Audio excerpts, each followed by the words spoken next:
Picture this. You run a little side hustle, nothing glamorous. You buy some stuff cheap, hype it up online, then flip it fast. Let's say you make $3 million. Okay, I'm listening. And then the government shows up and says, give it back. Every penny. Makes sense if people got hurt, right? Here's the twist. What if nobody lost money? What if the buyers who bought your hyped up product came out just fine, or even ahead? Can the government still take your profits? I actually don't know. Can they? That's exactly what the Supreme Court agreed to decide, and the answer determines billions of dollars a year in government enforcement power. Billions, with a B. With a very large B. Welcome to Sripetch versus SEC. Welcome back to the High Court Report. Today we're breaking down a securities enforcement case that puts a $6.1 billion question right in front of the Supreme Court. $6.1 billion. That's how much the SEC, the Securities and Exchange Commission, the federal agency that polices the stock markets, collected last year through a remedy called disgorgement. That's the legal term for forcing someone to surrender profits from wrongdoing. And this case asks, does the SEC need to prove that investors actually lost money before a court can order that surrender? Or can the SEC just point to the fraudsters' gains and say, hand it over? Quick reminder, please follow, rate, subscribe, share, and review the podcast on Apple, Spotify, YouTube, anywhere you podcast. Just search the High Court Report. And if this episode saves you from a penny stock scheme, the least you can do is leave us 5 stars. Folks, we're in the final stretch of the Supreme Court year. Can you believe it? We started on October 6th with Burke versus Choi. We marched through 40-plus cases. This is the very last slate of oral arguments until next October. There's some really important and interesting cases in this home stretch. We'll cover it all. This case, Sripetch versus SEC, kicks of this final stretch. The Supreme Court hears oral arguments on April 20th. Here's what you need to know. The Supreme Court must answer whether a showing that investors suffered pecuniary harm, meaning actual financial loss, qualifies as a prerequisite to an award of disgorgement in a civil enforcement action brought by the SEC. Okay, let's translate. Disgorgement. Fancy word, simple idea. A court orders a wrongdoer to give back the profits from their scheme. The question is whether, if you commit an SEC violation, the government first needs to prove that someone on the other end of that scheme actually lost money before taking your money, or can the SEC take your money without proving a person lost money from your scheme? That's the tension this case aims resolve. Those two things can come apart. A fraudster might cook up a pump and dump scheme, buying cheap shares, hyping them online, then selling at the peak, and the investors who bought during the hype might have sold before the price crashed. They might not lose a dime. But the fraudster still pocketed millions. Right. So who wins? Does the SEC get to take those profits? Or does the fraudster keep the money because the victims got lucky? That's the fight. Let's walk through what actually happened. The timeline on this one, it goes a lot of places. How many places? Penny stocks, fake websites, match trading, a criminal plea, a 21-month prison sentence, and a civil lawsuit that landed at the Supreme Court. That many places. Okay, start from the beginning. Onkarak Sripetch ran fraudulent schemes involving at least 20 publicly traded penny stock companies. Penny stocks, super low-price shares of tiny companies with almost no real market. He and his associates bought shares, then pumped them up through online promotions and a personal website, waited for the price to spike, and immediately sold. Classic pump and dump. Classic. And they never told anyone they funded the promotions or planned to sell. They also ran what the briefs call match trading, coordinated fake transactions across different accounts designed to make the stock look like it had real buying interest. Through all of this, Sripetch and his partners pulled in more than $6.6 million in illicit profits. Surprise, surprise, he eventually got caught. A criminal case and a civil case arose from this conduct. In the criminal case, Sripetch pleaded guilty to selling unregistered securities and got 21 months in prison. At sentencing, he acknowledged his fraud had actual impact on the lives of real people, people who invested their money in empty companies, and that investors suffered financial troubles. So he admitted people got hurt. In the criminal case, yes. But in the civil case, the SEC enforcement suit, his lawyers argued the SEC never formally proved specific investor money losses. The district court in San Diego ordered him to disgorge $2,251,923.16 in profits plus $1,051,353 and 77 cents in prejudgment interest. Total, over $3.3 million. He appealed. The Ninth Circuit, the federal appeals court covering California and the West Coast, affirmed. It held that pecuniary harm to investors, meaning proof of actual money lost, does not qualify as a required showing before the SEC can collect disgorgement. And that's the decision Sripetch now asks the Supreme Court to reverse. Exactly. And here's what made the court take the case: a direct split between two major federal circuits. The Second Circuit, which covers New York and the financial markets, ruled the opposite way in a 2023 case called SEC versus Govil. That court said proof of actual investor loss is required. The First and Ninth Circuits said no. Those courts reached opposite results on the exact same legal question. The Supreme Court granted cert in January 2026 to settle it. So the court took it to resolve the split. Now let's get into the arguments. Sripetch goes first. Sripetch's first argument: disgorgement without proof of pecuniary harm functions as an unlawful penalty, not an equitable remedy, and that distinction matters enormously. Explain equitable remedy for people who haven't heard that phrase before. Sure. Equity, in the legal sense, refers to a set of old-school court powers designed to achieve fairness by restoring the status quo. These remedies fix harm. They return something that got taken. Penalties, by contrast, punish. They extract money as punishment even when there's nothing to restore. And courts have more limited authority to impose penalties than equitable remedies. Exactly right. Sripetch leans heavily on a 2020 Supreme Court decision called Liu versus SEC. That's the last time the court addressed disgorgement in a major way. The court in Liu said disgorgement must not exceed a wrongdoer's net profits and must be awarded for victims.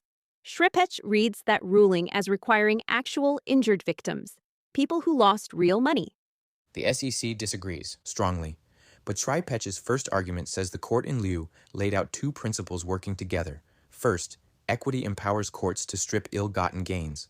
But second, and this one acts as a check on the first, wrongdoers cannot get punished by paying more than a fair compensation to the person wronged. Both principles apply. You can't take the first and ignore the second. So if nobody got harmed, if there's no loss to compensate, there's no equitable basis to collect anything. Right. Sripetch's team quotes the Second Circuit's Govil decision.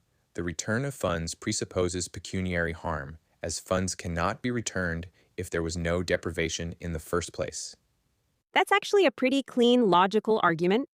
And his second argument builds on it. When Congress enacted a new specific disgorgement statute in 2021, that's 15 U.S.C. Section 78 U.D. 7, Congress used the exact word disgorgement. 6 months after Liu defined what disgorgement means, Sripetch argues Congress brought Liu's definition into the new statute by copying the same term. Like if your employee handbook says, refer to the court case defining this term, and then a court defines it, your handbook now carries that definition. That analogy works. Sripetch compares it to reenacting a traffic code's ban on speeding the morning after the Supreme Court defines what speeding means. You don't get to claim the new code secretly changed the definition. The term travels with its judicial construction. What about his third argument? Statutory coherence. Sripetch argues the SEC's reading breaks the securities law's internal logic in 3 ways. First, private investors who suffer no loss cannot sue on their own. Congress made that clear in the Private Securities Litigation Reform Act. So why would Congress let the SEC collect disgorgement for those same investors who Congress deliberately shut out of court? That's genuinely weird if true. Second, Section 78 UD already lists civil penalties. Sripetch argues the SEC's version of disgorgement, profit stripping with no compensatory purpose, just functions as a second penalty under a different name. And third, the SEC's approach lets the government sidestep procedural safeguards, like jury trials, that Congress attached to official penalties. The SEC just relabels everything disgorgement, invokes equitable procedures, and avoids those protections. Okay, now the SEC. The SEC's first argument, disgorgement targets the wrongdoer's gain, not the victim's loss. Those two things represent separate inquiries, and only the first one counts for disgorgement availability. A wrongdoer can extract millions through fraud, even when investors walk away whole. Tying disgorgement to investor loss would let fraudsters keep fortunes from structurally clever schemes. The SEC offers a concrete example in its brief. An investment advisor secretly takes kickbacks from a broker, but executes trades at competitive rates. So, investors pay nothing extra. Should the advisor keep the kickbacks? The SEC says obviously not. A court orders those kickbacks disgorged. Nobody calls that remedy something other than disgorgement just because no investor lost money. The word describes what the defendant does, gives something up, not what happens to the victim. Their second argument focuses on the 2021 statute. Right. The SEC argues Congress made a deliberate choice when it drafted the new statute. Section 78U.D.7 uses the word disgorgement without repeating the phrase for the benefit of investors that appeared in the older provision the court construed in lieu. Section 78 UD 3A2 adds the phrase unjust enrichment as the measure of what gets disgorged. The SEC says Congress kept some lieu limits, net profits only, individual liability only, but purposefully dropped the investor benefit requirement. And the 11th Circuit just agreed with that reading in a 2026 decision called SEC versus Spartan Security Group. Hot off the press, January 2026. That court held Congress omitted the investor benefit language on purpose. When Congress includes language in one provision and drops it from another, the presumption runs that the omission carries meaning. Their third argument, unjust enrichment. The phrase unjust enrichment in the 2021 statute, the SEC argues, carries its own common law meaning, and that meaning never required monetary loss. The SEC points to a famous Washington state case from 1946. An egg packing company used someone's egg washing machine for 3 years without permission. The court ordered the company to surrender its profits even though the machine owner never lost money. His property rights got violated. That sufficed. The SEC also points to Justice Thomas's concurrence in a 2016 case called Spokio versus Robbins, which noted that unjust enrichment traditionally is not contingent on damages beyond the violation of a private legal right. And Sripetch's team responds to that restatement argument directly. They call the restatement third of restitution, which the SEC relies on, an academic reinvention rather than a neutral restatement of historical equity. The drafters actually deleted the phrase at the expense of another from the definition of wrongful gain. Sripetch calls that reinvention, not restatement. So those are the stakes. What does this actually mean for real people depending on which side wins? If Sripetch wins, if the court rules that the SEC must prove actual investor losses before collecting disgorgement, the impact falls hardest on the SEC's enforcement machine. Last year, the SEC collected $6.1 billion in disgorgement. But here's the kicker. The SEC returned only $345 million of that to investors, less than 6%. Wait, so the SEC took $6 billion supposedly for injured investors and gave back less than 6 cents on the dollar. That number comes straight from the SEC's own enforcement results, and it feeds directly into Sripetch's argument. This remedy doesn't restore victims. It fills government coffers. A ruling for Sripetch forces the SEC to prove real harm before collecting, which could dramatically shrink that enforcement haul. But if the SEC wins, a wrongdoer who runs a cleverly structured fraud scheme, one that manipulates markets, distorts prices, generates millions in profits, but leaves investors technically unharmed on paper, forfeits every dollar. The SEC doesn't need to hunt down individual victims or quantify their losses. It just needs to prove the fraud and calculate the profits. And for ordinary investors? Here's where it gets interesting for regular people. Penny stock fraud, which sits at the center of this case, disproportionately targets small retail investors. The people who buy into hyped-up low-priced stocks tend not to track their losses carefully. If the SEC can collect disgorgement without proving individual losses, it can bring enforcement actions on behalf of communities of investors who would never successfully sue individually. The money can still flow into an investor protection fund that benefits investors broadly. And if Sripetch wins, those enforcement actions become harder to bring and more expensive to prosecute. Right. Every SEC case would require forensic accounting tracing specific losses to specific investors. Some frauds, particularly pump and dump schemes, make that nearly impossible to prove. So what should we watch at oral arguments? First, watch for questions about what Liu actually decided.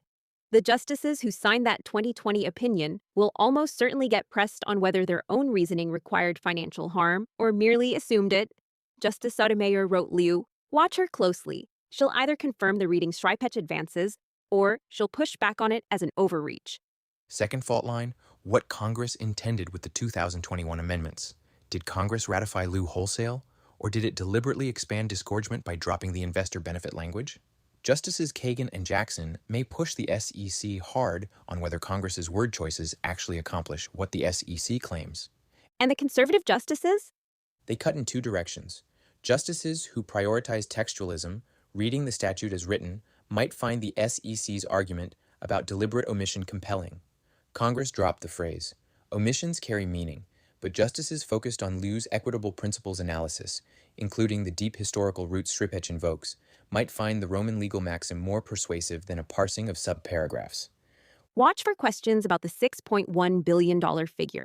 Any justice skeptical of government overreach will want to know how disgorgement functions as a deterrent rather than a compensatory tool, and whether that function actually fits within equity's historical scope.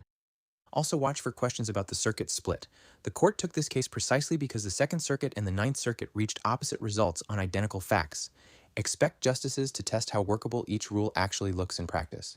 Bottom line, time. Why does this case matter? Because it draws the line between two fundamentally different visions of what government enforcement power looks like. One vision, the SEC acts as a compensator, collecting money to restore real victims who suffered real losses. The other vision, the SEC acts as a market enforcer, stripping profits from wrongdoers to keep markets honest, regardless of whether anyone can point to a specific dollar lost. $6.1 billion a year sits on that line. And every securities fraud case going forward gets shaped by where the court draws it. If you made it this far, share this episode with one person in your life who buys stocks and thinks securities law doesn't affect them, because the rules about who gets their money back and who gets to keep fraud profits affect every market participant. Please follow, rate, subscribe, share, and review the podcast on Apple, Spotify, YouTube, anywhere you podcast. Just search the High Court Report. And if you subscribe before the court decides this one, we promise to cover the opinion with the same energy, minus the dramatic music we play in our heads while reading these briefs.